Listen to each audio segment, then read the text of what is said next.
One simple thing. My name is Cindy A. Lewis. Welcome to the next segment of One Simple Thing. We're in series 3, and all these videos are in a playlist to help you make journaling easier. And I'm really excited about this topic because so many people have found it useful, helpful, and encouraging. So today's one simple thing is to take something thin and fragile and to actually use that on your journal page, but allow it to be what it is. You know, this is some mulberry paper. It's very thin and it can tear easily. And I'm just going to add some blue to it from my Spectrum Noir Silent Night, and we're just going to add some of this blue just to take the brown down a little bit, and then we're going to put it on my page. And it is a little bit rough, but that's okay. All right, so my mulberry paper, I could choose to do it a couple of different ways, and I'm trying to decide what's the best.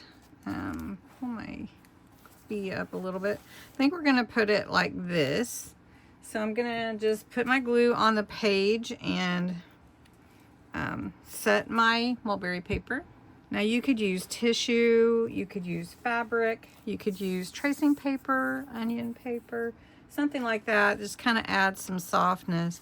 But then I thought, well, I'm going to put my doily on here as well. And then I'm going to put a little ephemera from my Frosted Elegance kit. So we're just going to make this page really soft.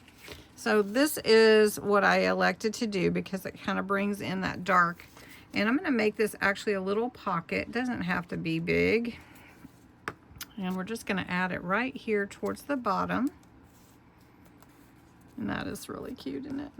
And then I'm going to take my heart and just kind of set it in there. Now it can be taken out because I made it out of pocket, or it could be glued down too. And also another thing that makes your page soft is lace. And I love to add lace to my pages. And so, especially if it's something that leans into lace, like Frosted Elegance. So we'll just add a little lace to the page. All right, so I think that's all I'm going to do with this. You could do a whole lot more, but just adding something soft and thin and fragile to your page, and it's really fun. So thanks so much for watching. Have a great day. Stay warm and safe.